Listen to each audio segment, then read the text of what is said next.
Diz o que pensas, mas não pensas no que dizes. Eu não preciso de ajustar contas absolutamente com ninguém. Para um país mais justo, para um país mais pobre, perdão. Deus existe dentro de nós. Quando as pessoas não acreditam em Deus, não, Deus existe dentro de nós. Ser exigentes, não sermos piegas. Ser exigentes, não sermos piegas. Mãe, olha, tu sabes fazer ténis. Ela fez 4, mas não sabe fazer ténis. Não sabe fazer ténis. Ai, que informação dramática. Sem Barbas na Língua, um podcast de Guilherme Duarte e Hugo Gonçalves. Sejam muito bem-vindos de volta a mais um episódio de Sem Barbas na Língua, pós-férias, pós-agosto. E aqui estamos, frente a frente, os dois de t-shirt cinzento. Eu acho que é um bocado o uniforme dos cis brancos heteronormativos acima de uma determinada idade. É monocromático, entre Sim. o cinzento e o preto, Sim. um bocadinho branco às vezes, não é? E pronto, cá estamos, nada mudou. Continuamos estas pessoas monotemáticas, monotonáticas, monocromáticas. Monocromáticas, sim. Não te vejo muito descansado, Guilherme, apesar deste mês que para a maioria dos portugueses é um mês de descanso, ou não, depende com quem vais passar as tuas férias, vejo-te um bocado inquieto. Será o facto de estarmos a 15 dias da estreia do teu primeiro espetáculo em Lisboa? Poderá ter alguma coisa a ver, sim. Poderá. O meu sono normal, imagina, eu na melhor fase da minha vida já não durmo bem, não é? Portanto, numa fase de ansiedade ainda durmo pior e então não ando muito descansado, não é? Mas eu já me habituei que o cansaço faz parte da vida. A quantos dias é que estás de um ataque de pânico? Estou 15 dias, provavelmente será antes de entrar em palco ou em palco. Sim, Ok. estou a contar com isso, estou a contar com um que venha aí, mas vamos ver. Muito bem. Quem é patrono acompanhou-nos durante o mês de agosto, porque nós deixámos vários episódios preparados. Quem não é, teve um mês de ausência, mas se calhar até faz bem para ter aquela saudadezinha, não é? Saudade, sim. Para nos valorizarem. E cá estamos de volta e neste mês da ausência muitas coisas aconteceram no mundo, muitas coisas aconteceram na nossa vida pessoal, é verdade, falaremos de algumas, mas de todo esse rol de manancial de coisas, eu acho que a mais importante, soube ontem, foi que tu viste uma porrada de gajas. Vi. Quer dizer, eu não vi, eu cheguei já ao fim da porrada. Eu só percebi que tinha sido porrada de gajas, estive em Londres este fim de semana, e estava num bar, um bar que tem tipo pista de dança, sei, mas é um barzinho bem bonito. E viemos cá fora um bocado. Fumar. Sim. E depois voltámos para dentro e estava a haver confusão com os seguranças, mas nem tínhamos percebido que era com gajas. E depois olhei para o chão e vi 2 molhos de extensões de cabelo, uns chinelos e uns saltos altos no chão. E as gajas aos berros. E depois foram lá, uma delas foi lá buscar os pertences dela, as suas extensões, os seus saltos. E houve confusão. Depois percebemos que tinha sido confusão com uma empregada do bar que lhe deu soco numa. Soco mesmo. Soco, sim. Ela estava a dizer que até se calhar tinha partido a mão. E era portuguesa, a empregada do bar. Não posso. Sim. E depois aparece outra É. que também era portuguesa, a empregada do bar. Nós, foda-se. Mas como é que são?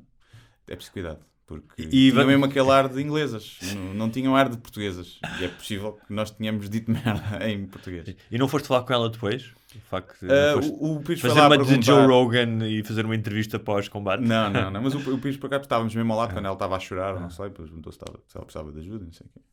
E ela disse, vão-se foder, filhas da... E deu 2 chocos no dois piso. chocos, sim. E então, pronto, foi isso, foi giro. Acho que uma noite que acaba empurrada, não connosco, com os outros, é sempre bom. Tens certeza que era uma mulher? Não podia ser uma drag? Não podia ser trans? Vê Não, lá. ela, estou a assumir o género. Sim. Estou a assumir o género. Claramente nasceu mulher. Viste que Agora, foste às redes sociais? Tinha o cabelo muito curtinho e tal, podia ser um in-him. Foste às redes ver os pronomes? Não fui ver os pronomes. Vou assumir que é uma mulher. Porque tenho quase certeza que tinha uma vagina. Se ela se identificar como homem, ela que avise. Que escreva um e-mail. Sim, e que nós Olha, mas tu mudamos o tratamento. foste a Londres para ver uma porrada de gajas. Basicamente foi isso. Foi. E por acaso viste um show de comédia Por também. acaso fui ver o Chris Rock e o Chappelle, Ok. apanhei e pronto. E a seguir fui backups e ver porradas de gajas. E como é que foi o Pá, foi muito fixe, mas é aquilo que eu já tinha ideia, comédia, stand-up não é para uma arena de 20 mil pessoas. Eram 20 mil? Eram 20 mil, ou 18 mil. Não é uma experiência tão fixe como veres Primeiro não estás a olhar para a pessoa, estás a olhar só para o ecrã. Yeah. E o ecrã está lá ao fundo, nem sequer era daqueles que tinha ecrã perto. Então basicamente é como se estivesses a ver no cinema com o público à volta que está a rir também. Mas não estás a ver ao vivo. Dos lugares onde nós estávamos não vias a... E então não é assim uma experiência em termos de... Tem essa parte de ver 20 mil pessoas a rir, não é? Que é engraçado. Mas é tão... Se calhar lá em baixo é diferente a experiência. Estás mais perto, porque se calhar ouves mais os risos. Tu não ouves o volume de risos que eu estava a pensar que fosse mais ensurdecedor, como às vezes é num estádio de futebol, não é? Quando o malta grita gol, não é assim tanto ali. Nota-se mais risos às vezes numa sala com 500 pessoas do que ali. Mas isso é a experiência enquanto espectador. Mas o número deles, ou seja, tanto o Rock como o Chappelle. O Chris Rock surpreendeu-me. Estava mesmo muito bom. Já ouvi dizer que estava muito bom também. Estava muito bom, yeah. O Chappelle estava menos trabalhado o texto, mas é mais magnetizante o acting dele, não é? É mais interessante ouvi-lo a ele. O Chris Rock é mais... é um act, é um espetáculo. Sim. O Chappelle é ele a falar. E então está essa diferença. Mas se calhar até teve mais risos o Chris Rock. Foi também 3 convidados. O Jeff Ross, que fez Dosed. Teve fixe também. Depois foi a Ali Wong, que também teve fixe. Depois foi um gajo que é o The Earthquake. Pá, que foi mau. Foi tipo mau mesmo. E o gajo, pelo visto, tem cenas na Netflix. A Ali Wong tem uma boa entrega, mas o texto também não era assim nada de especial. Mas bom. Eu estava a falar disso de comediantes com os amigos estas férias, até porque estive a ver o programa do Joe Rogan com o Louis C.K., que aliás aconselho. É muito fixe a entrevista. Sim. Gostei imenso. Eles falam imenso sobre comédia e sobre outras coisas. Gostei mesmo. Gostei mais com o Tom Segura e a mulher dele. Isso ainda não vi. Okay. Foram mais àquela cena não foi só tanto sobre comédia, foi mais sobre também, tipo, como é que é ser publicamente shamed, não sei o quê. E o Joe Rogan não tocaram no assunto. Foi mais sobre o filme, não é? Mas sim, também gostei. Sim, mas falaram sobre o filme. O filme é o 4th of July, que é o filme que o Louis C.K. tinha aqui nas sugestões, por acaso, que ele escreveu com o outro comediante, o Joe List. Que podem ver na plataforma dele. Eu por acaso vou ver, custa $15, acho eu. E é curioso porque eu fui ver algum tipo de críticas e pá, as primeiras coisas que aparece não é sobre o filme, é Louis C.K. que teve um escândalo, não sei o quê, tipo, vão sempre buscar isso, não é? Claro. Mas voltando atrás, por causa dessa entrevista ou dessa conversa do Joe Rogan com o Louis C.K., gostei imenso. Estava a falar de comediantes com os meus amigos e estava a dizer que é óbvio que o Chris Rock e o Louis C.K. são gajos de primeiríssima linha. São gajos que têm, ou seja, que são mestres do ofício, não é? E que fazem aquilo há muitos anos e que são muito acima da média. Mas o Chappelle é um bocado aqueles gajos que parece que foram ungidos por Deus, estás a ver? Ou seja, como um Cristiano Ronaldo, outros gajos. Ou seja, são gajos que têm ali um carismazinho qualquer, um dom qualquer, que os diferencia um bocadinho mais do que os outros. Não sei se tu achas isso. Sim. Acho que está no outro... Acho que há poucos. Eu coloco o C.K. também nesse patamar. Não, eu também coloco, mas o C.K. Tu vês o C.K. a pensar, tipo, mesmo quando não conversa sobre comédia, tem sempre uma forma de pensar e de ver o mundo diferente. Mas há um lado de coolness no Chappelle. Sim, o Chappelle é mais cool. Há um lado, não é? Que, aliás, é mais filósofo também, não é? É mais filósofo. Sendo que o Louis C.K. também é, às vezes, de pequenas coisas e sim, também é. Mas o C.K. conta uma história nessa entrevista que conta que fez um espetáculo com ele, como outros comediantes fizeram logo ali a meio da pandemia. Acho que ele convidou vários comediantes e andou por vários... Fazia espetáculos ao vivo, ao ar livre. Sim, no celeiro dele, no terreno dele. Acho que era isso, exatamente.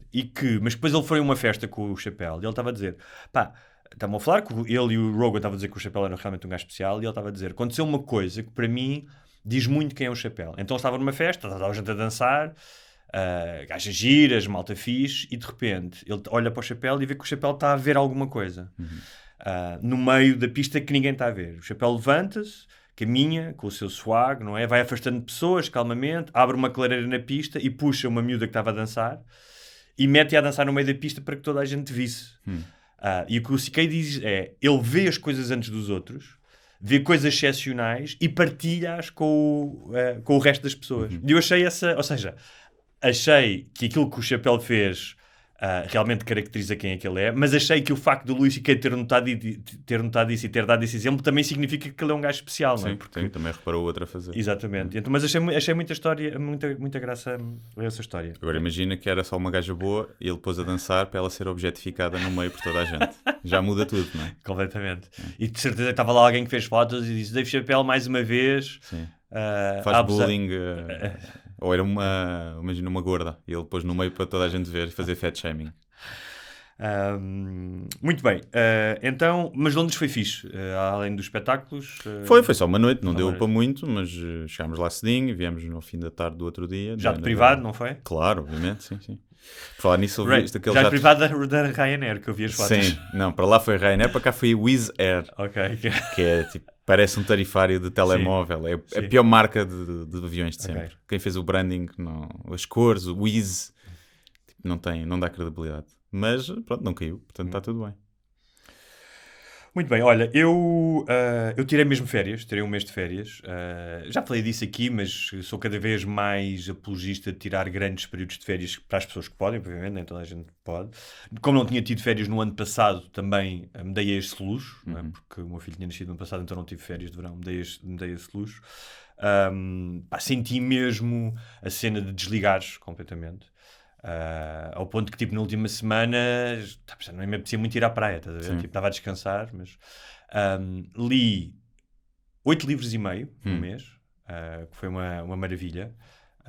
Portanto, percebi que se fosse para a prisão teria alguma coisa para fazer, não me aborreceria assim. Mas aí estava muito ocupado a levar no cu. Não sei se tinhas tempo para ler tanto. E tive em vários sítios, mas tive aquele processo normal, tive em sítios com silêncio, longe, não obviamente super longe da civilização, mas o suficiente para sentires que se calhar poderias viver, não sei se o ano todo, mas uma parte do ano longe da lufa-lufa da grande cidade. Sim.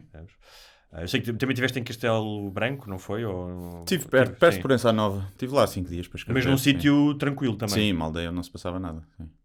E não sentes isso, quando estás nesses locais, não te questionas até que ponto tu serias capaz de passar parte da tua vida ali? Eu vivia ali. Vivias ali mesmo? Tinha que estar a meia hora de Lisboa. Portanto, vivias em Proença Nova, mas a meia hora de Lisboa. Tinhas de ter daqueles tubos do Elon Musk. Não, mas numa cidade, numa aldeia assim, mesmo que não seja a meia hora, tipo a 40, 50 minutos, viveria bem, assim, fora da cidade. Mas tu podes ter isso em Lisboa. Pois posso, e é isso que eu provavelmente irei fazer. Para o ano, assim. Pelo menos é esse o meu plano. Não quer dizer que seja mesmo uma aldeia, mas uma cidade mais calma, uma vila, mas tem que ser perto de uma cidade grande. Porque senão, quando se trabalha também em casa, não é? Isso tem um trabalho muito solitário, se estiveres assim muito longe, depois de toda a gente, dos amigos, da civilização, do movimento, também corres o risco de começar a ficar um bicho do mato, solitário. Sim, e te aborreceres, não é? Ou seja... E dás por ti, passou um mês e não viste pessoas, não viste ninguém. Visto, pronto, no café, da aldeia, na mercearia. Não sei até que ponto isso é mau. Porque há 2 meses sim, mas um mês eu acho que aguentaria. Não, mas se fosse sempre assim, e depois de repente já só vês as pessoas de tempo a tempo e começas a afastar. Eu acho que, obviamente, o equilíbrio, se pudesses ter as duas coisas, é essencial. Poderes visitar a civilização. Sim. E também teres para a criatividade, é importante ver movimento e ver pessoas. Claro, e ver coisas, e claro que sim. Eu considero-me um bocado um urbanita, sempre vivi em cidades, na minha idade adulta, em cidades grandes. Agora, fazer o contrário, isso é que eu gostava, que é as pessoas que gostam de trabalham na cidade e ao fim de semana as pessoas têm, imagina, quem tem uma casa de campo ou vai para a terra, viveres no campo e ao fim de semana vais para a cidade. Sim, vais ver merdas, vais ver um copo, vais jantar espetáculo, fora. vais jantar fora, exatamente, concordo contigo. Eu acho que esse é que é o objetivo. É verdade. Mas o que eu sinto quando estou nesses sítios, especialmente quando tens tempo, não é? Estás mais em contacto com a natureza, seja ao campo, estive tanto no campo como na praia. Estás menos, pelo menos eu tive menos exposto não só ao stress diário e à tua rotina diária, mas também, por exemplo, às redes. Tive muito menos tempo nas redes e lá de vez em quando, mas tive muito menos tempo, ou seja, há uma série de coisas que tu dás uma certa importância porque estás imerso nelas, como sejam as polémicas da semana, e que quando estás nesses ambientes mais tranquilos e estás mais, se calhar, a funcionar a um ritmo mais natural e menos urbano, há uma série de coisas que tu desligas e que tu percebes que não têm tanta importância na tua vida. Bem, não será por acaso, não é? Tipo, nós somos uma espécie, obviamente, que nos últimos...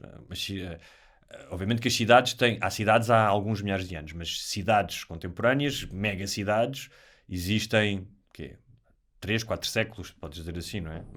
Sim, ainda assim, depois da Revolução Industrial mudaram depois da Revolução, drasticamente. é isso que eu queria dizer. Depois da Revolução Industrial... E antigamente as cidades chegavam uma hora e morriam. Exatamente. Não é? Portanto, com a luz elétrica, vamos pôr-lhe 100 e tal anos, a Revolução Industrial, com a luz, com a luz pública, sendo que Córdoba, na altura dos muçulmanos, já tinha luz pública. Mas pronto, era o que tu estavas a dizer, depois da Revolução Industrial. Criou-se um ritmo e uma conexão, ou seja, um ritmo diário que não tem a ver com o ritmo segundo o qual nós vivemos durante centenas de milhares de anos. Não é? E eu sinto que, tipo, quando estás ao pé do mar, quando estás na montanha, há uma dimensão dessas coisas que é uma espécie de uma lição de humildade, ou seja, que te abastece, é uma espécie é um alimento, tu sentes-te bem a cheirar ar puro, sentes-te bem a dar um mergulho, e ao mesmo tempo... se tu estás num sítio, imagina, estás diante de um mar enorme ou estás numa serra, acho que é uma boa lição de humildade. Sais de ti mesmo. Consegui ver as estrelas à noite. Exatamente. Só isso. Não é? Eu quando estive no Alentejo, e agora em Castelo Branco também dava para ver, mas não dava para ver tão bem. Via-se tipo a cena da Via Láctea toda, vês aquilo tudo e tu lembras-te, tipo, eu sou pequenino, não interessa para nada. O que é bom e é mau, né? Pode também aprofundar crises existenciais ou assim. Mas acho que nos esquecemos disso nas cidades, não é? Esquecemos de parar um bocadinho. O pessoal fala de meditar, não é? Meditação é bom. Se calhar se conseguíssemos todas as noites olhar 10 minutos para as estrelas e contemplar aquilo, se calhar ninguém precisava muito de meditar. Pronto, aquela meditação que agora se faz e que a malta faz. Porque não paramos, por isso é que precisamos de meditar. Enquanto quando vives nesses sítios, tens mais momentos de contemplação e de parar e de não pensar em muita coisa. E acabas por não precisar. Nunca viste um agricultor a meditar, não é?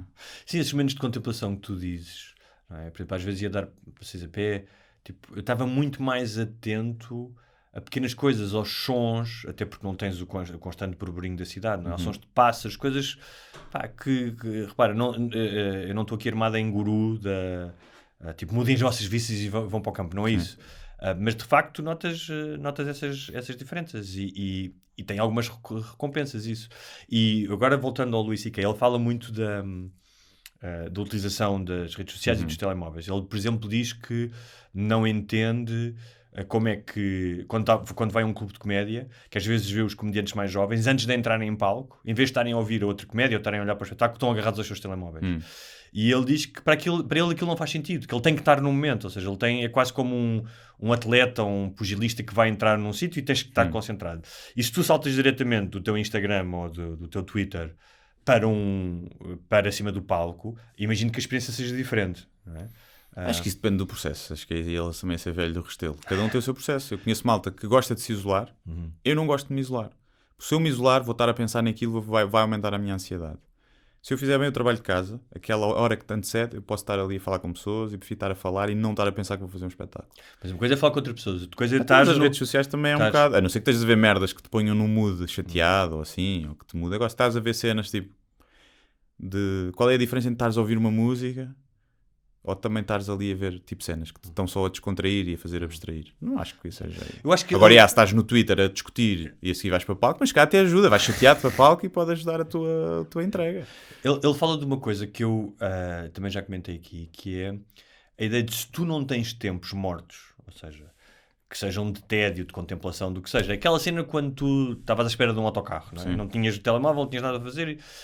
É mais se fores apenas um receptáculo de um fluxo de informação constante, tiveres apenas a receber merdas, estás sempre entretido, sempre, tu depois não tens espaço não só para processar essa informação, mas para atingir merdas mais profundas tuas à tua volta, não é? Ou seja, o momento em que, quando vais fazer uma caminhada, quando vais fazer desporto, imagino que isso já te aconteceu, de repente tens insights sejam eles pessoais ou de trabalho, não é? Já me aconteceu imenso. E enquanto estiveres sempre entretido, não é? Estiveres ligado, tiveres a ficha ligada ao rabo, não é? Estás sempre a receber merdas, não é mais difícil. Não, isso é difícil, sim. Isso acho que é um problema. Nós deixámos de nos sentir aborrecidos. É que o Bob Burnham tem uma música tipo Boredom is a crime, ou Apathy is a crime, uma coisa assim. Tipo, é uma música sobre a internet.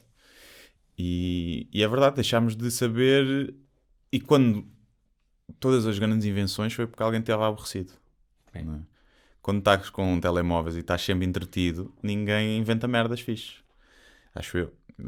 Não é? O Newton não estava a fazer nada. Quando caiu a maçã, ele foda-se, agora, olha, vou calcular. Quão aborrecido tu tens que estar para inventar o cálculo, não é? Portanto, acho que é importante isso. Acho que é para quem cria, não só. E lá está, não é só inventar coisas, é chegares às tais conclusões ou na tua vida, ou fazeres. Eu acho que as pessoas fazem mudanças quando estão aborrecidas. Se estiverem sempre entretidas, não ficam inertes, não é? E acabam por não agir e mudar coisas. Porque, repara, quantas pessoas não vão ao ginásio, por exemplo, ou fazer exercício, porque estão nas redes sociais. E aquilo está a entreter. Enquanto se estivessem em casa e fazer nada, olha, vou dar uma corrida. Ou vou dar uma caminhada. E muitas vezes a mudança também surge de um desconforto ou de uma inquietação tua, não é? Estás desconfortável, é preciso fazer alguma coisa, não estás bem numa relação, não estás bem no teu trabalho. Mas se tu estiveres constantemente a ser entretido, ou seja, se de alguma forma adormeceres essa inquietação, então também não vais fazer essa mudança necessária. Sim. Sim, mas estás numa má relação, mas a tua namorada está sempre a entreter com sexo. Tu também não vais mudar da relação. Estás tóxico, estás mal. Anda cá a ver mais um vídeo de pornografia enquanto eu te saco um bico. Sim, anda cá. Ele, olha, temos que falar. Ele, está bem, mas espera, deixa-me fazer-te um flácio primeiro. E tu, pronto, olha, sendo assim estou entretido. Olha, como eu disse, as minhas férias foram muito fixes. Eu gostava de um dia se conseguisse isso pela minha profissão, e teria que ter também alguma folga financeira, ter mais tempo do que um mês de férias por ano. Ou seja, convencionou-se que o ser humano tem 22 dias úteis, não é? Mais um dia que é outro, mais feriados. Isso convencionou-se. É melhor do que durante a Revolução Industrial, quando as pessoas trabalhavam 100 horas por semana? É, obviamente que é, não é? Trabalhar 35 horas ou 40 é. Mas parece que nós, de certa maneira, fomos formatados nisso. E não tem que ser assim. Ou seja... Não tem que ser. Eu acho que o mundo é uma mentira. O mundo funcionava se nós trabalhássemos todos a part-time. Funcionava igual. Se fôssemos mais focados e produtivos, em todos os trabalhos que eu tive, fora picos em que realmente havia muito trabalho, em média, se eu fosse fazer a média, eu fazia aquilo que eu fazia em 4 horas focado. Não precisava das 8 horas ou das 10 horas. E acho que a maioria dos trabalhos, eu não sei quem está no apoio ao cliente, não é? Em sítios físicos que estão abertos e que têm que estar lá. Mas mesmo assim, se a gente trabalhasse menos, havia mais emprego. Claro. As empresas tinham que contratar mais. Claro. Pá, e não me parece que a Inditex tivesse problemas, sofresse financeiramente se tivesse que contratar muito mais gente, não é? Porque essas grandes empresas geram milhões e milhões e bilhões de lucro. E eu acho que é uma mentira. Também acho que nos disseram. Acho que é mesmo uma mentira. E eu acho que isso era melhor do que ter mais dias de férias. É ter uma carga... ter uma semana de 4 dias? Nem, eu acho que não era 4 dias. Uma semana de 3 dias, acho que chegava. Ou todos os dias 4 horas. Eu percebo o que estás a dizer, mas é diferente porque... Mesmo que tenhas uma semana de 4 dias, tu não tens esse processo de desligar que tens quando tens férias. Muitas vezes, não é? Se tiveres 2 semanas. Mas tu precisas do desligar porque entras em sobrecarga. Então acho mas eu gosto dessa experiência. Eu gosto da experiência de ir embora. Eu gosto da experiência de ir... sim, eu estou a dizer isso aliado. Mas acho que se trabalhasses, vamos dizer, 4 horas por dia, todos os dias tinhas o mesmo sistema de fim de semana, mas trabalhavas a part-time, a partir da 1 da tarde estavas despachado. Tinhas tempo para as tuas coisas, para os teus hobbies, para fazer desporto, para estar com os amigos, para tratar das finanças, sem ter que pedir um dia de dispensa. Acho que não precisavas ficar mais do que o mês que já se tem. Ou não sentias tanto essa necessidade. Essa mentira que tu falaste aí, que eu concordo. Ou seja, mesmo a ideia, eu não sou economista, mas mesmo a ideia do crescimento económico constante, não é?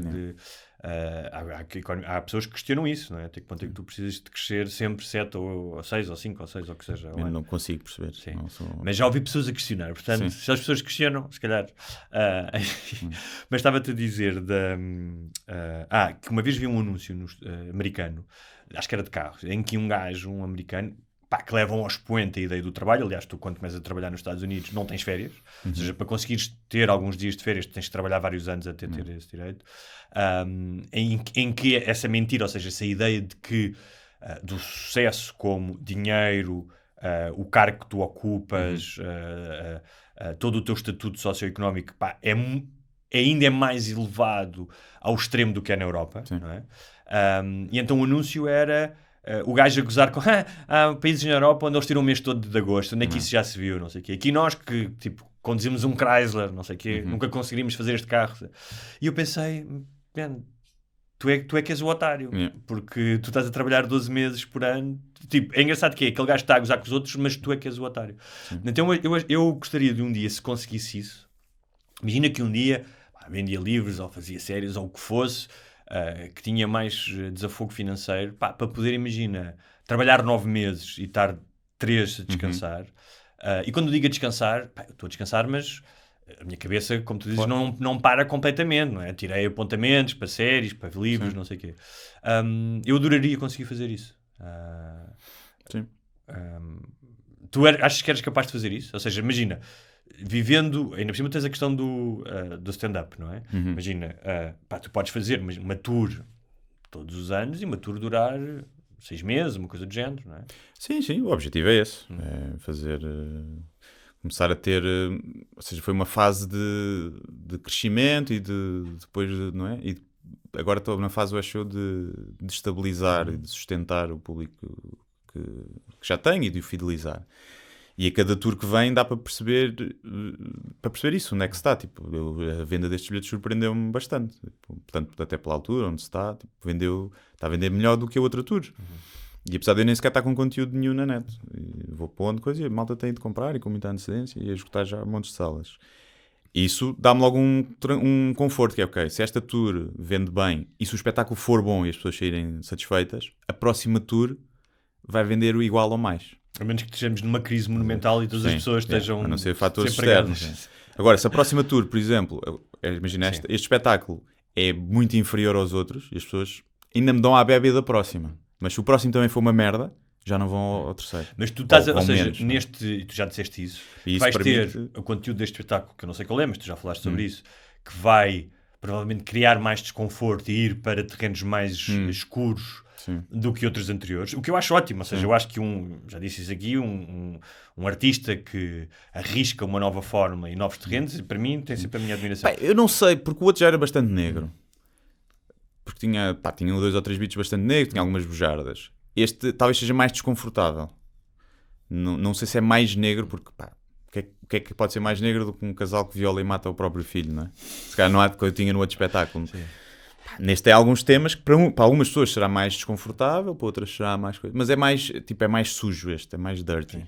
Acho eu. Mas estás a falar disso, e o Joe Rogan e o Louis C.K. falam, o Joe Rogan conta que viu uma vez o Bill Hicks num bar, e eles estão a falar da importância de bomb, ou seja, tu falhares completamente e até alienares o público, chegar a um ponto em que alienas propositadamente. Sim. E eu acho que quando o Bill Hicks começou a fazer uma merda, tipo, estavam 100 pessoas numa sala e de repente estavam 50 só. E que o gajo foi cada vez... então foi cada vez pior. Tipo, a ver se ainda nasciam mais pessoas, não é? Sim. E acho que houve uma cena que eu já não me lembro qualquer, em que o gajo de repente começou a simular, estava a cagar ou uma coisa do género, e foi mesmo, então e agora? Tipo, quem é que se vai embora depois desta? E os dois, tanto o Rogan como o Louis C.K., estavam-se a rir imenso, ou seja, aquilo era uma cena de comediantes que claramente em algum momento já tiveram o gozo de querer alienar o público. Não estou a dizer que isso tu queres fazer, mas tu percebes isso? Não, percebo. Não é o meu público. É diferente porque ali também era num comedy club, se calhar não era o público dele. Sim, não é? Claro. Portanto, é diferente, mas a única vez que eu senti isso e que aconteceu, já mais que uma vez, mas a única vez foi uma vez que eu fui atuar a Vila de Rei e era tipo convite da Câmara, uma festa lá, no teatro, e não era o meu público que estava ali. Algumas pessoas eram, mas a maioria não era. Havia pais com crianças de 5 anos a correr de um lado para o outro ali. E enquanto eu fiz aquele texto mais, tipo, na altura, de viver com a namorada, não sei o quê, tipo, cabelos, cenas mais relatable e softs, a malta riu, curtiu, e depois eu entro nas bujardas. E começou a ser um silêncio, e eu tipo, ok. E eu pensei, ainda tenho mais 10, isto vai piorar ainda. E então eu fiz questão de, depois vias, tipo, focozinhos de malta a rir, tipo de amigos, que devia ser as pessoas que me conheciam, e a rirem, cada vez mais esses, e os outros, tipo, a olharem chocados. E eu, pum. E eu pensei, tinha umas que eu sabia que podiam sacar mais riso. Eu, não vou dizer estas, vou só dizer estas mais. E saí mesmo em baixa, adeus, até à próxima. E deu e eu ouvia também o Pires e o Ricardo Cardoso na altura e o Subtil, quem estava a rir imenso no backstage. Portanto. E é libertador isso. Claro. É libertador quando tu chegas à altura que é tipo, fodam-se vocês. Eu vou dizer isto que me apetece. Fodam-se. Quando é numa tour ou assim é diferente. Tenho mais consideração pelas pessoas que vão. O CK, eles fazem essa distinção. Aliás, o CK diz, quando alguém contratou uma babysitter, entrou num carro, procurou estacionamento, vem-me ver não sei o quê, esse é um público diferente do que o tal público que por acaso entras num bar e está lá, não é? Mas lá está, eu digo sempre, o maior respeito que eu posso ter pelo público é não o respeitar. Porque eu não posso, se alguém sabe que me vai ver, é porque me conhece, é porque gostou do que eu fiz até aqui. E o que eu fiz até aqui sempre foi a cagar-me para a opinião do público, positiva ou negativa. Valorizo, obviamente, mas não interfere no meu processo criativo. Se alguém disser, adoro o que tu fazes, mas piadas com isto, não. Combina há pouco tempo, quer dizer, piadas com celíacos, ficaram ofendidos os celíacos, alguns. E eu, quer dizer, tu segues-me há bastante tempo, eu já fiz piadas com fome em África, com pedofilia, e o celíaco é que eu não posso brincar. É uma hipocrisia de caraças. E essa falta de respeito, ou seja, aquela opinião eu não a posso respeitar. Porque se eu começasse a respeitar a opinião de todo o público, mudo aquilo que eu faço e acho que o público deixa de gostar de mim. E então eu acho que não se pode respeitar o público, a opinião do público. Temos que valorizá-la, agradecer, mas não a podemos levar à letra. Eu ontem estive na Feira do Livro, e até já vou falar sobre isso, e depois dei uma entrevista para a Antena 2, e o entrevistador estava a me perguntar, porque foi fixe, estavam imensas pessoas, tens vindo a construir uma carreira, tipo, ou seja, o que ele estava a perguntar era sobre o reconhecimento ou recompensa de ter as pessoas ali a falar contigo. E eu disse, isso é claro que é incrível, mas quando eu me levanto de manhã para escrever, e quando estou sentado aquelas horas todas, imagino quando estás a escrever piadas também, eu não estou a pensar nisso, ou seja, eu estou a pensar no processo. Ou seja, se eu escrevesse unicamente para ter o reconhecimento ou para as pessoas me virem dizer que gostei dos teus livros, para já era uma coisa profundamente narcisística, não é? E depois eu não sei até que ponto... Mas cá fazias outro tipo de livros. Mais vendáveis. Sim, exatamente. Porque o que me dá tesão é, mesmo quando custa, mesmo nos dias mais difíceis... imagino que o teu processo criativo também isso também acontece, aquela cena quando tu escreves a linha certa, sabes? Quando tu estás a rever uma coisa e dizes, ok, esse high tu depois obviamente tens o riso e tens o aplauso, mas mesmo na escrita eu imagino que tenhas esse high é uma cena inigualável, essa construção, é como quando um gajo, eu não sei, como quando eras puto e de repente resolvias uma equação, estás a ver? Sim, quando eu me consigo rir, estou a escrever e me lembro de uma coisa e escrevo e me rio, que é raríssimo isso acontecer, rir, tipo em voz alta sozinho, quando isso acontece eu tipo, isto vai funcionar, quando isto acontece vai funcionar, penso eu. E ainda agora, eu estava a escrever, já estava a limar, e lembrei-me de uma cena que é horrível, vai ser a pior merda que eu já disse em palco, estás a ver? Mas eu ri-me de ser tão horrível que eu disse, vou dizer que se foda. Vai ser, se for mal, tipo, acho que me vão perdoar mesmo que achem que isto foi demasiado longe aqui. E esse processo é muito giro. E lá está, quando estou a escrever, não estou a pensar o que é que o público vai pensar. Depois, quando estou a pensar, a ajustar, estou a pensar. Não faço ajustes a pensar nisso. Faço ajustes a pensar de esta piada eu gosto dela, esta eu não gosto, vou cortar. E confio que o público vai ver tem o mesmo sentido do humor que eu e que, portanto, à partida vai bater certo. O que eu acho mais piada são os que ele acha mais piada. E, no geral, costuma ser assim, não é? Em salas grandes é assim. Se vais a um comedy club já tens mais... Não esquecendo que... seja aquilo que eu faço, seja aquilo que tu fazes, é dirigido a um público. Portanto, a minha ideia de, quando estou a escrever um livro, a última coisa que eu quero é que as pessoas digam isto é chato e não me apetece. Claro. Não é? Mas em nenhum momento eu comprometo aquilo em que eu acredito para ter o efeito de cativar essa pessoa. Ou seja, todas as ferramentas ou todos os recursos que eu utilizo é algo... com os quais eu me sinto bem e gostaria de ver noutro livro. Ou seja, eu em nenhum momento digo, vou escrever isto desta maneira, ou vou criar esta situação, porque eu acho que vai vender mais e vai atrair as pessoas, mas eu não acredito nisto.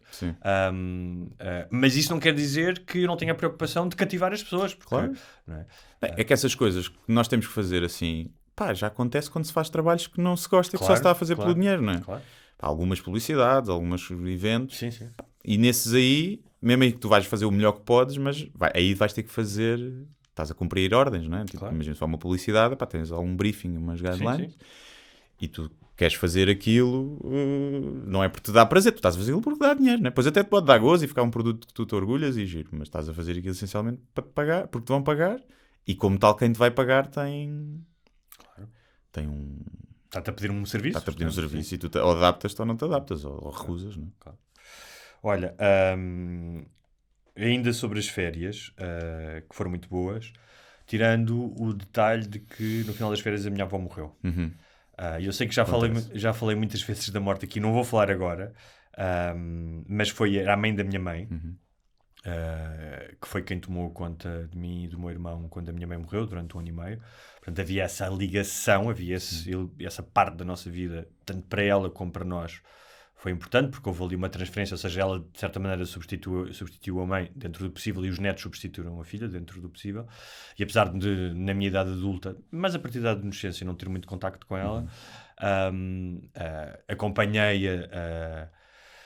A palavra era decrepitude física, não é? Ela tinha 87 anos, tinha várias condições, tive que ir várias vezes ao hospital, e lidares com o fim de uma vida, não é? Levanta-te várias questões. Não vou falar agora porque estamos a regressar e quero um programa mais leve, mas há outra coisa que também hei de falar e que me fez pensar muito, além de um luto levanta dos outros lutos, não é? O ano passado morreu o meu pai, a ligação à minha mãe, do luto da minha mãe. Ela já tinha perdido um filho, que era o meu tio, teve uma vida muito dura, a minha avó. Que é a ideia de quando tu não tens mais ascendentes diretos, como eu não tenho, não tenho pais nem avós. Uma vez ouvia uma escritora, que é a Siri Huntsvet, dizer que quando isso acontece tu passas a ter uma linha de visão direta para a morte. E quando é para a morte não é... És o próximo na fila. És o próximo na fila? Eu acho que também, mas se tudo correr bem, não é? Se for tu até preferes que sejas o próximo, não é? Mas há um lado que não é apenas prático de seres o próximo na fila, mas um lado simbólico, não é? Já não tens nenhum cuidador. Não é? Ou seja, ainda que... Vais ter num lar. Vais ter quando estiveres num lar. Ou uma enfermeira jeitosa aí lá a casa. Mas isso é muito simbólico, essa cena de não teres as pessoas que te cuidaram. E há outra cena que é... poucas pessoas se lembram de coisas antes dos 3, 4 anos, não é? E eu estava com o meu filho agora, durante as férias, e houve momentos extraordinários do crescimento dele, memórias que eu vou ter que ele nunca vai ter, mas que são memórias valiosíssimas e que são importantes na pessoa que ele vai ser. Estes primeiros 4 anos são importantes. E eu sou o guardião desses momentos, não é? Eles são mais... são valiosos, também serão valiosos para ele, não é? Mas são valiosos para mim. E as pessoas que tinham esses momentos, tinham guardado esses momentos em relação a mim, já não existem.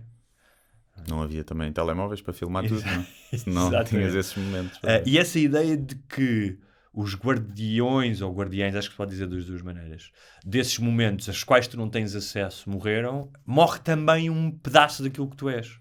Ou seja, esse pedaço deixa de existir. Sim, sim. E pronto. É verdade. Agora acho que também, imagina, já morreu a tua mãe, falaste aqui disso no livro. Morreu o teu pai, falámos sobre isso. Agora a tua avó, quer dizer, a mim não morre ninguém, percebes? E acho que fica em pé de desigualdade, não fico com tanta simpatia das pessoas. Portanto, estou a ver os meus pais estiverem a ouvir isto, algum deles que decida quem é que vai primeiro, que eu também preciso de material para escrever. E como as coisas correm, eu acho que a minha cadela ainda vai morrer primeiro que a tua. Pois, é capaz. É mais velhota também, não é? É mais velhota. Mas eu estava outra coisa que é, eu não acho, ou seja, eu não tenho a pretensão de achar que estas coisas me acontecem por algum motivo. Acontecem a mim, como acontecem coisas muito piores a outras pessoas. Não é? Há pessoas que nascem e automaticamente são órfãs, não é? Tipo, os pais morreram num acidente, não têm avós, não é? Mas quando eu estava a sair do funeral, disse ao meu irmão até na brincadeira, a dizer, pá, a ver se a próxima vez vamos a um casamento ou a um batizado. Porque isto, os funerais começa a... Tem sido só funerais. O ano passado o meu pai, este ano a minha avó. Mas, de facto, repare, eu não acho que... Eu acho que há muitas pessoas a quem acontece isso, mas de facto, desde muito cedo, a perda e a morte está na minha vida. Sim. Parece que é quase todas as décadas. E de pessoas que, especialmente no início, tipo, a minha mãe morreu, pá, muito nova. O meu tio morreu passado nem 10 anos, também novo, com 40 anos. Mas tios não conta bem, não é? Tio também já morreu um. Também não conta. Não, mas conta no sentido de que é o irmão da tua mãe, que, ou seja, tu tens esse que tinha contacto com ele durante toda a tua infância, tinha sido uma pessoa próxima. Vês a tua avó perder 2 filhos, não é? Depois, mais uma década, o meu... depois já para não falar dos avós, não é? Foram vários avós, Sim. todos aí. Mas isso é o que os avós fazem, Sim. é morrer. Mas por exemplo, um dos meus avós morreu relativamente cedo, morreu aos 70. Cedo? O meu avô morreu antes de eu nascer. É Percebes? verdade. Aí... Oh. Mas aí tens capital, então, não podes dizer que... E a minha avó morreu tinha 6 anos. Mas tu não Foi tens, quem noção cuidou de mim. não tens noção dessa... essa avó sim, tens noção dessa perda. Mas não tenho muito, tinha 6 anos. Não... Mas lá dentro há alguma coisa que tem noção dela. Sim, mas eu lembro-me dela morrer, já falámos aqui. Há uma tristeza nos teus olhos, que eu já identifiquei, que tu se calhar não... Que é da minha avó, a avó Lorinda. Exatamente. Eu lembro que na altura não sabia bem do que é que era a morte. Não, sabia o que era, provavelmente, mas não registava essas emoções da morte. Claro, mas quando tu tens um vínculo com uma pessoa, como tu disseste ter, e essa pessoa desaparece, é um abandono. Ou seja, tu não racionalizas como um abandono, mas emocionalmente... Eu já não estava tão... Ainda estava muitas vezes com ela, mas não tive mais até aos 3 anos, antes de entrar para o infantário, e estava todos os dias com ela. Mas isso é super importante. Depois dos 3 aos 6... Não, aí nessa altura deve ter sido quando eu entrei para a primária. Não, estava no infantário, exato. Dos 3 aos 6 estava no infantário, sim. Então já não estava com ela. Estava, se calhar, todas as semanas, ou não sei, eu não me lembro bem. Olha, ainda em relação às férias, eu estive num... E já morreram 2 cães. É verdade. Um dos quais no colo. Isso também é verdade. Então não Os podes dois- estar a queixar. os dois no colo. Não podes estar a queixar, já te morreram, também já tiveste perdas, portanto. Aliás, um cão matei-o eu, porque tive que ser eu a decidir a abatê-lo. Portanto, eu assassinei o meu cão, Qual foi a arma legalmente. Qual foi a arma que escolheste? Foi com um taco de beisebol. Um taco de basquetebol. Mas pronto, para não deprimirmos as pessoas no pós-férias, porque há sempre esta depressão pós-férias, não é? Regressar, há sempre aquele período ali de adaptação. Eu pensei em ti uma ou duas vezes durante as férias, porque há sempre coisas que acontecem, tenho que contar isto ao Guilherme. Uma delas foi sobre sexo anal. Aliás, partilhei contigo depois uma coisa, não sei se teremos tempo para falar aqui hoje, mas haveremos de falar de sexo anal. E outra foi que estava num... Já me lembro o que é. Já te lembras? Já. E estava foi passar uma noite a um hotel / convento, aquelas cenas que eram convento e agora fazem um hotel, assim no meio do nada. E estava a conversar com a minha namorada e estávamos a pensar, porque aquilo é de 1400 a 1500, estávamos a pensar, começámos a falar, imagina o que era viveres aqui naquela altura. Depois começámos a dizer, se calhar não era assim tão mau, porque aqui tinhas comida, tinhas um sítio fixe, não é? Provavelmente comiam-se uns aos outros ou ainda comiam as freiras que iam lá, não é? Dependendo do teu gosto. Enquanto tu imaginas, se fosses servo da gleba, aí sim era uma vida fodida. E começámos a falar e perguntar ao Guilherme, vamos falar um bocadinho sobre isto, que era, imagina, se nascesse em 1300 ou 1400, não é? Segundo aquilo que nós aprendemos das 3 classes: clero, nobreza e servos da gleba, o povo, o que era melhor nessa altura? Era a nobreza, acho que é óbvio. Mas a nobreza podias ter que ir à guerra. Se fosses gaja, não. Mas aí eras tipo violada pelo teu marido e pelos teus irmãos e coisas do género. As princesas não eram. Mas há histórias de princesas que eram super maltratadas pelos reis e que viviam enclausuradas e não sei o quê. E podias morrer no parto, tinhas que ter não sei quantos filhos, não sei quantos herdeiros. Mas não iam todos da nobreza para a guerra? Pois não. Os homens acho que tinham que ir. Iam todos para a guerra? Não sei a todo, ou seja, nem... Em não sei quantos séculos, não sei se iam todos, mas... Porque até uns iam... Ou seja, os segundos filhos e terceiros muitas vezes iam para estas ordens. Sim. Mas do clero não sei. Ia ser fixe, já. Mas tinhas de ser uma alta instância do clero. Não é? Que é para teres uma grande vida. Não, aí tinhas uma grande vida. Se fosse tipo um bispo ou uma merda de género, não é? Aí sim, aí é fixe. Mas mesmo... Estava a dizer, mesmo que... O povo era claramente o pior. O povo, sim, o povo estava fodido. Tinhas de trabalhar para outro gajo, na terra de outro gajo, dar-lhe uma grande fatia do teu rendimento, fazer o que, se ele quisesse comer a tua mulher, provavelmente tinhas que dizer que sim. Sim.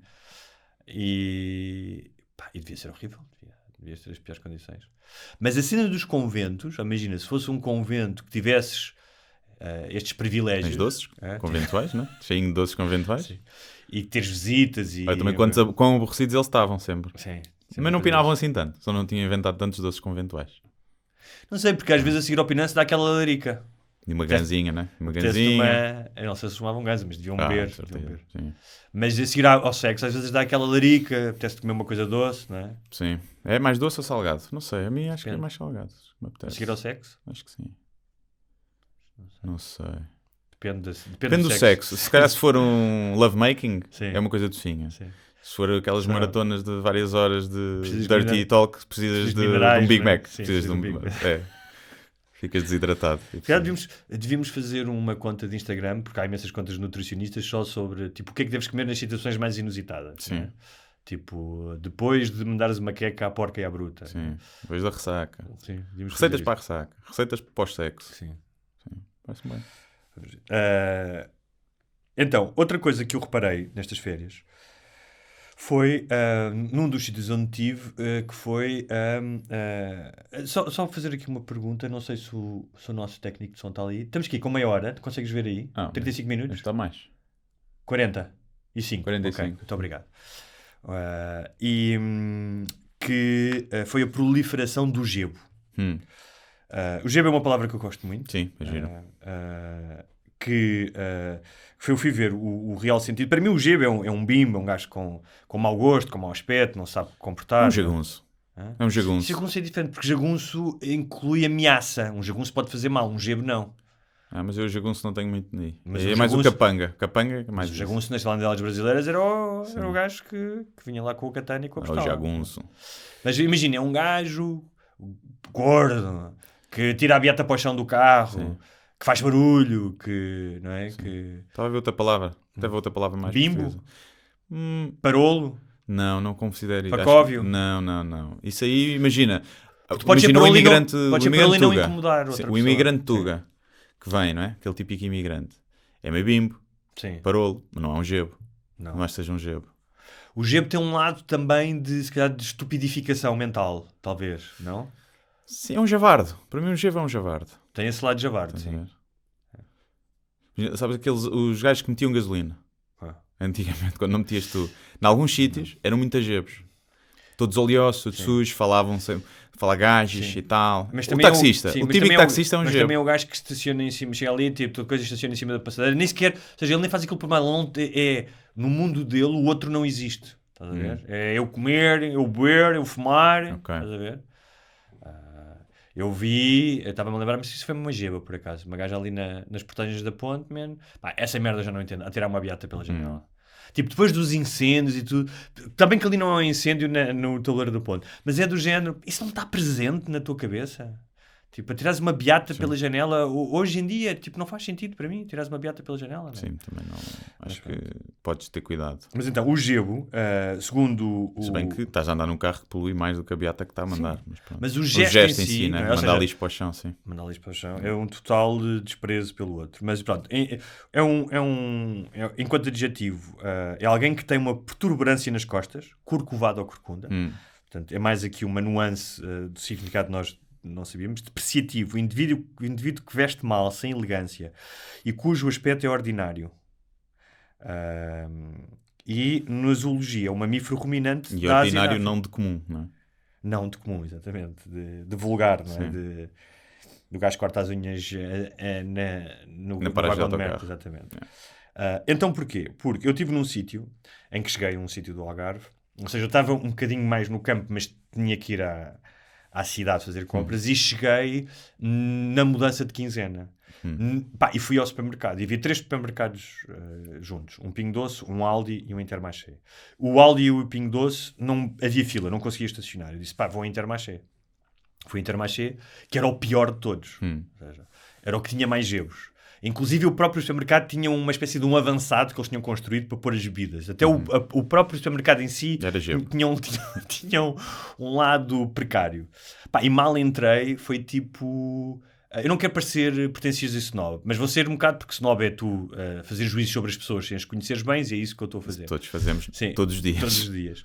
Pá, mas uma coisa que eu vi é pessoas que falavam muito alto e muito acima do peso. Tipo, muita gente gorda mesmo. E a maior confusão, tudo. E eu já tinha estava um bocado encanitado com o Intermarché, porque a publicidade do Toy, que é vou poupar. Sempre que eu abria a aplicação da Antena 1, que às vezes as notícias, eu deixei de ouvir a Antena 1 no verão por causa dessa merda, porque já não conseguia. E então, estava na fila para pagar, fiz a minha tour Neste momento nunca seremos patrocinados pelo Intermarché, o nosso podcast. Já não seríamos, portanto. Mas, pronto, as outras cadeias Aldi e Pingo Doce. vejam lá se chegam à frente, então. E cheguei à caixa e estava ali, tipo, pá, mantive a calma, fiz as minhas compras, as minhas cenas, tudo bem. E há um gajo que já estão a fazer a mostra, estás a ver? E vira-se para o gajo estava à minha frente, vira-se para o homem da caixa e diz assim: Então, amigo, se vir o Toy, mande-lhe um abraço, meu. Ele tem passado por aí. E o homem da caixa, tipo, é da triste, estás a ver? Não, tipo do género, man. É agosto, eu estou aqui. Sim, é agosto, eu estou aqui e percebo a tua piada porque o gajo faz a publicidade, mas não... O gajo, não passou o gajo. Então, olha, se ele aparecer, mande-lhe um abraço deste Toy, porque eu também sou Toy. E a mulher dele... E eu olhei para aquilo e disse, que bom momento de comédia. Um abraço de um Toy para outro Toy. E pronto, e no tempo que fiquei lá, não voltei a ir no Intermarché para sair ao Pingo Doce. E depois vi o mesmo gordo 3 vezes, em situações diferentes. Eu até achei que ele mandava a perseguir. E notei uma coisa que me lembrei de ti, que era, na praia... não perseguem ninguém. só perseguem se tiveres comida no bolso. Assim. Que foi na praia, uma coisa que já falámos aqui, que é, quando saís do passadiço, pá, centenas de pessoas acumuladas. Andavas 100 metros, a praia estava deserta. E nós andávamos 150 metros para estar um bocadinho mais descansados. Depois tens o fenómeno de pessoas que, apesar de terem... Metem a toalha ao pé de ti, mesmo assim, não é? Em Ibiza aconteceu uma coisa que foi... pessoas... Aquilo estava cheio, mas não estava assim tão cheio. Meteram as coisas em cima da minha toalha. Literalmente em cima da toalha? Sim. Meteram os sapatos em cima da minha toalha, as mochilas em cima da toalha, deitaram, puseram a toalha quase colada e os pés estavam tipo na minha. E eu fiquei assim a olhar... bastante tempo, tipo com aquele ar, e eles lá perceberam e mudaram. E eles eram gebos? Não, era uma família até que tinha assim um ar toda pipoca. Olha, tenho uma pergunta para te fazer, porque tive durante estas férias. Tu achas que essa cena do olhar assim para as pessoas funciona, ou achas que tu devias dizer alguma coisa? Porque eu tive em diversas situações. Por exemplo, uma vez estava a tentar adormecer o meu puto no jardim, estamos a fazer tempo, e apareceu um gajo, o jardim de vazio, e o gajo apareceu, sentou-se e começou a ouvir música no telemóvel aos altos berros. É tipo de género. E a minha conversa com a minha namorada, porque ela olhou para ele com um ar assim, e eu disse, olha, pá, este gajo não vale a pena tu olhares assim para ele. Ou vamos embora, ou então dizemos alguma coisa. Porque essa ideia de tu olhar... Toda a gente faz isso, toda a gente olha com um look repreensivo. Mas eu acho que isso não funciona. Eu acho que as pessoas ficam mais irritadas de se virem olhar assim para ti. Não, às vezes as pessoas fazem coisas sem perceber. E percebem. Tipo, percebem quando tu olhas. Não precisas dizer. Claro que se tu puderes dizer de forma educada... Eu acho que isso é melhor dizer de forma Agora, educada. depende dos casos. Porque aí... pá, quem está mal muda-se. Já te disse isso muitas vezes. Ele não está a fazer nada de mal. Ele está a ouvir música. Não está a fazer... No tempo em que tu podes comprar uns headphones por 20 euros... Tu podes dizer que é indelicado. Sim. E ali é um espaço... Uma coisa é diferente nos transportes públicos, por exemplo. Aí acho diferente. Ali, na rua, pá... Ele não está a aumentar, não está a infringir a lei do ruído. Está bem. Pá, não se convencionou... Nem tudo o que é... Certo, mas ele diz assim, olha, está-me a incomodar. E ele, certo, peço desculpa, mas eu quero estar aqui a ouvir Claro, música. não, ele tem tudo... Claro que sim. Então o baixo pode pôr uns fones. E ele, pois, mas esqueci-me dos fones. Claro. Eu gosto de ouvir assim. Claro. Mas toda a gente pensasse assim, a convivência entre os seres humanos era insuportável. Não... E é. A cena é que é. Mas aí é um bocado... Pá, acho que és tu que tens de mudar. Apesar dele ser o otário... Sim, mas foi o que eu fiz. Pronto, apesar dele ser o otário que não tem essa eu acho consideração... que tu não podes comprar todas estas pequenas enfrentamentos. Não tens vida para isso. Não é? Muitas vezes pá, vou para ali, vou para outro lado. Sim.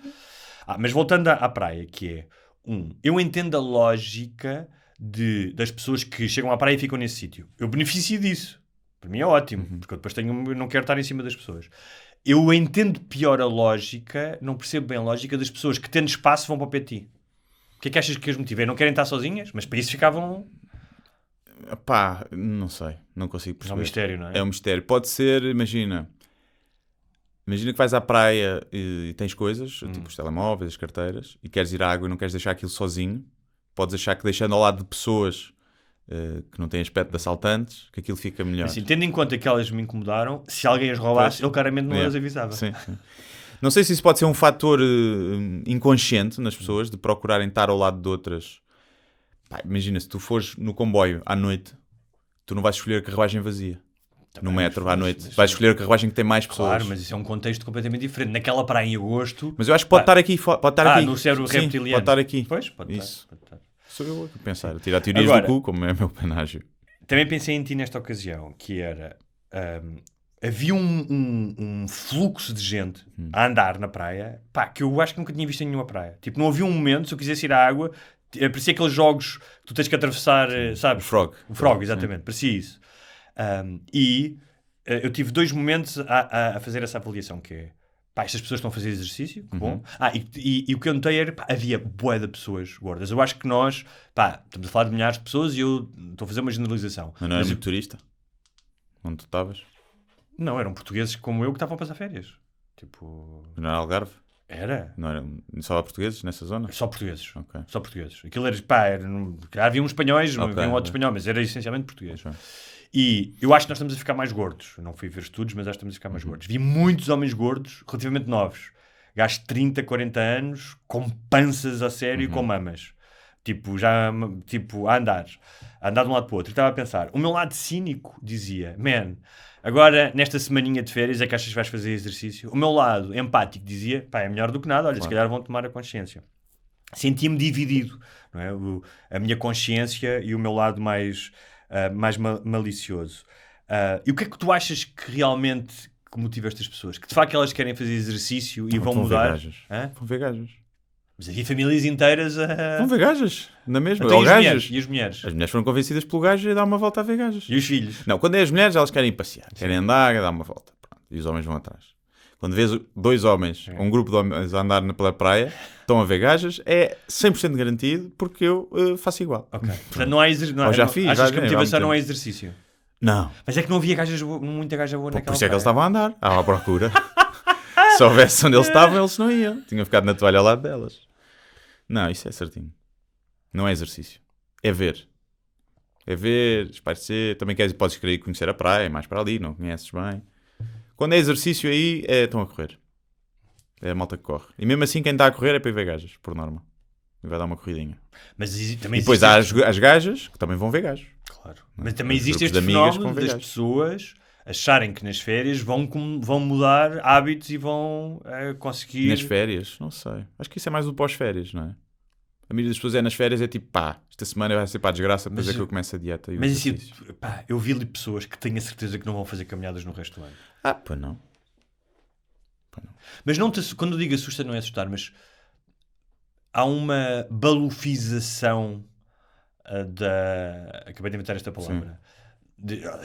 Em vários países nós sabemos isso, né? Nas cidades industrializadas Eu não sei se a malta mais nova está mais gorda. Tipo os putos de 18 anos. Essa eu vi geração. bué de crianças gordas. Vi bué de crianças, putos de 6, 7 anos gordos. Bué. Mas depois eu tenho ideia que olhando, mas eu também acho que lá estão expostos a essa juventude também através das redes sociais e não sei o quê, que normalmente são pessoas mais magras e não é? Malta de ginásio. E tu vives, outra coisa que eu Mas não percebi sei se estão... Guilherme, Mas sim. quando estive lá, eu Noutros percebi países isso, estão. porque ali estavam pessoas, pá, claramente de vários estratos sociais, mas todo o país, vi pessoas do norte, vi isso pelo sotaque, que é, eu tive essa perfeita noção, e tu também, que é, nós vivemos numa bolha dentro de uma bolha. Portanto, nós vivemos não só numa bolha que é Lisboa, em certos bairros que já são uma bolha, e num meio... Eu vivo na buraca neste momento. Tá bem, mas Já não estou em Alvalade. Sim, mas percebes? não fazes esse arzinho onde tu te movimentas, onde vais sair, onde vais não sei o quê. Não estou a dizer que não tenhas acesso a outras coisas, mas no essencial, nós às vezes, com as pessoas com quem falas, com quem interages, as coisas que tu vês, que consomes... Sim, norma são de uma... Pelo menos tiveram acesso à educação e ensino superior, a maioria delas, não é? Que fazem. E eu não Mas disse que há isso- uma balufização. Mas isso não faz delas menos gordas. Não, há pessoas gordas. Estou a dizer que há pessoas. Obviamente que há pessoas gordas em Lisboa. Estou a dizer, há uma balufização e que eu acho que é física e mental, não é? Seja por causa das redes sociais, seja porque. Não sei, os Mas níveis. estás a dizer que essa balufização é nestes centros urbanos ou mais fora? Não, acho que é transversal. Estou a dizer é que, se calhar por algumas pessoas, e entre elas estão ouvintes do nosso podcast, se movimentarem, todos nós movimentamos em círculos pequenos, não é? A menos que gastem constantemente a viajar, que às vezes esquecemos-nos. Estou-te a dizer isto, pá, e estou a ser o mais sincero possível. Isto não digo isto com nenhum tipo de arrogância nem de tom de superioridade. Que é, às vezes nós esquecemos que, fazendo parte da Europa, e obviamente estamos no top 10% dos países melhores para viver no mundo, que nós ainda temos um atraso educacional, que é obviamente explicado por muitos anos de ditadura, mas não só, em relação a outros países. Isso que não sei se foi por eu ter ido à Holanda e se calhar estar a comparar, mas senti que ainda que há um lado nosso em Portugal. Estás a dizer que viste muitos mimos. matarruanos, é isso que estás a querer Sim, dizer? mas não é apenas uma coisa tipo de gosto ou de estilo, percebes? Do género de, eu não gosto da maneira como eles vestem ou a música que eles ouvem. Mas por exemplo, eu acho que isso acontece, mas também quando vais aos outros países não vais a Claro, todos os sítios, vais a esses centros urbanos. Eu quando falei aqui há um mês atrás na Holanda, eu disse, na Holanda também há jipes de certeza. Mas a questão é, vamos admitir que temos esse atraso. Não temos outra coisa, não temos mais, somos mais genuínos e mais simpáticos. É que eu cada vez falo, agora em Londres, a malta é antipática para caralho. Sabes? Olha, eu saí de um sítio, já não fazia há anos, fomos beber uma cerveja antes da cena do chapéu. A empregada foi tão antipática connosco e tão arrogante, nós bebemos, fomos embora e não pagámos. Poupámos 25 euros. Pimbas. Uma coisa, uma arrogância, e noto isso muito lá fora.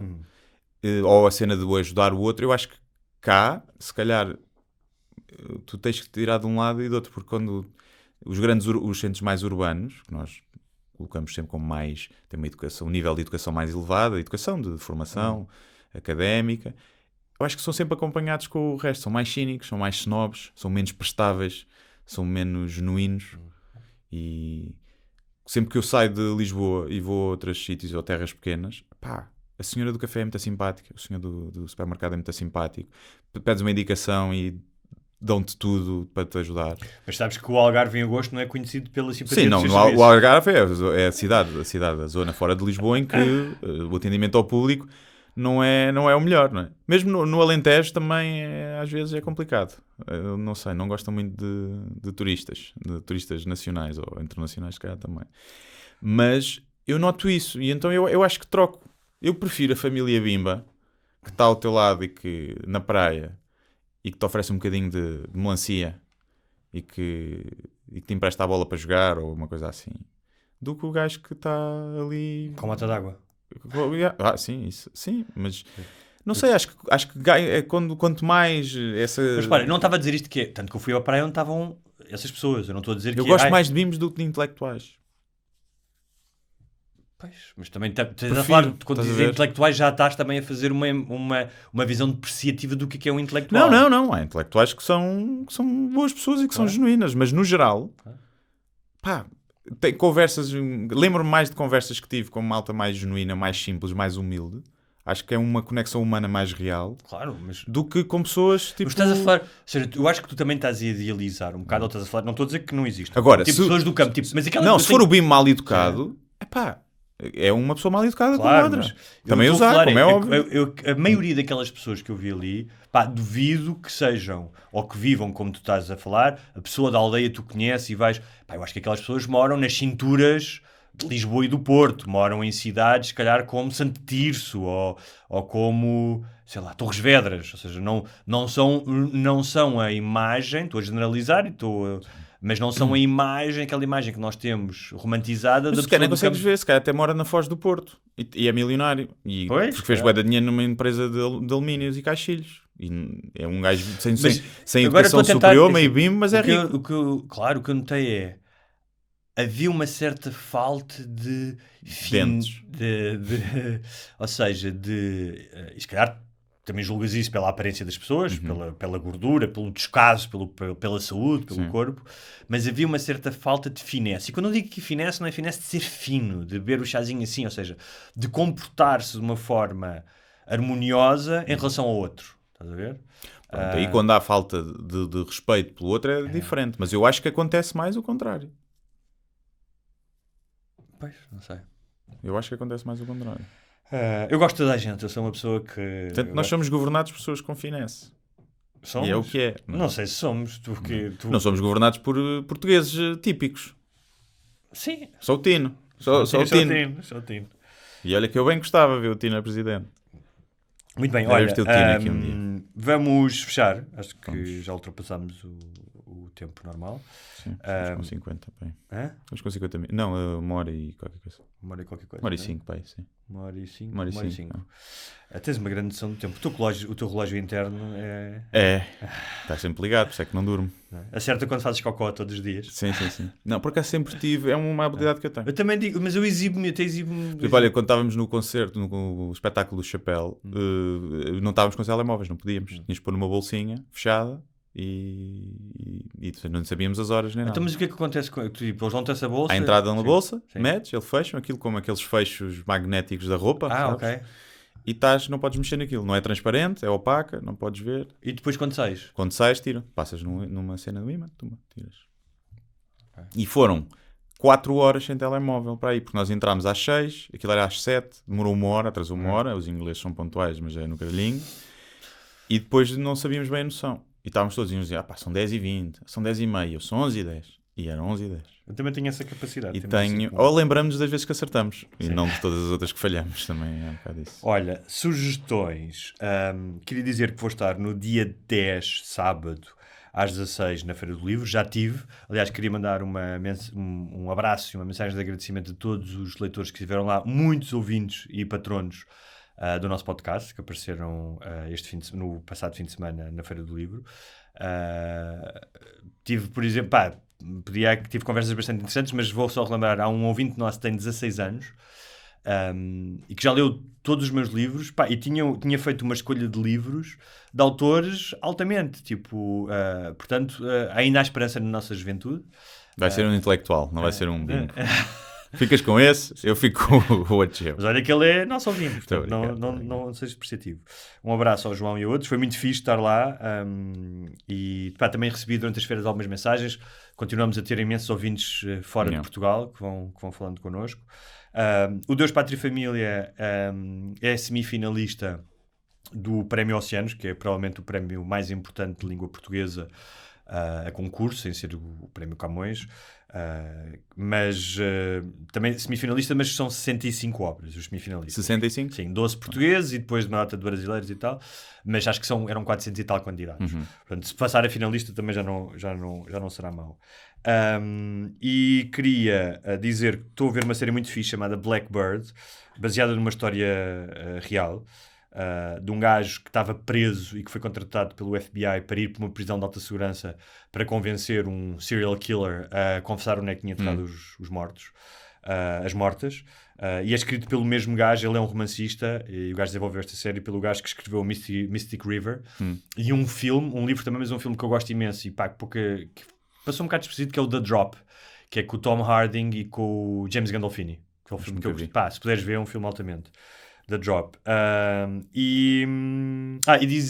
Queria dizer também o quê? Que acho que mais nada. Tens os teus espetáculos, não é? É isso, tenho os meus espetáculos. Deixa-me cá ver aqui como é que isto está em termos de... Então, Lisboa já está esgotado estas 3 datas mais as 2 de outubro. Há Coliseu de Lisboa para o ano, que é onde fecha a tour. É dia 2 de junho, falta muito tempo, eu sei, mas comprem já. Se morrerem até lá também não é o dinheiro que vos vai fazer. Depois temos Fundão, 23 de setembro, que já esgotou a bilheteira online, já só há bilhetes à venda na Câmara Municipal, lá no octógono do Fundão. E pronto, resta pouco, já não falta muito para esgotar. Porque a maioria dos bilhetes... octógono de um Fundão parece... Não sei o UFC do Fundão. Depois há Funchal, que está meio merda, mas já mexeu bastante bem estas últimas semanas. Depois já esgotou, o que é que já esgotou? Já esgotou Aveiro, já esgotou Braga, já esgotou Almada, já esgotou Évora. Há outras que estão quase a esgotar. Braga há uma segunda data, porque a outra também esgotou. E é isso, Londres é 4 de novembro, portanto para os ouvintes que estejam fora do país, em refugiados lá em Londres, ou países vizinhos, queiram fazer um fim de semana em Londres. Vinham da Escócia, algumas pessoas já me disseram que vão fazer isso. É isso, Guimarães, 11 de novembro. Faro também já está muito composto, é 12 de novembro. Acho que nunca escutei nas outras tours, esta acho que vai escutar. Já não falta muito. Não sei, depois do que tu disseste do Algarve aqui, não sei se vai escutar. Mas eu não disse que a culpa era deles. Eles estão habituados a receber demasiadas pessoas antipáticas e depois, claro, que ficam menos simpáticas. Mas é as pessoas a servir ao público, não os algarvios. Os não, são simpáticos. Mas ao servir ao público, em algumas cidades, são umas bestas. Se calhar alguns deles não são algarvios. Mas ontem estive com um ouvinte nosso na Feira do Livro que vive no Algarve e ele dizia isso, tipo, eu gosto muito de ver no Algarve e digo sempre às pessoas, venham cá nos outros meses que são os melhores, não venham cá todos em agosto. Pois é. Olha, e deixa-me só dizer, também esqueci-me que vou estar no dia 11, domingo, na tua terra, na Amadora. na Biblioteca e Biblioteca da Amadora. Portanto, vou estar na parte intelectual da Amadora. Sim, sim. Já foste alguma vez à Biblioteca da Amadora? Mas não. É isto. Estão as pessoas a criar equipamentos, não é? E tu zero. Não é? Só andavas lá a fumar ganzas nos parques infantis todos teorados, não é? Cheios de seringas. Yeah. Deixava lá as seringas, era eu que deixava as seringas. E vou estar na Biblioteca e Biblioteca da Amadora, dia 11, domingo, às 15h15, também para falar sobre os meus livros, apareçam. É um festival também literário, ou a Semana do Livro, peço desculpa de não me lembrar o nome, mas apareçam na Amadora. Pessoal da Amadora e arredores. É isso aí, linha de Sintra. É isso. Até para a semana. Até para a semana.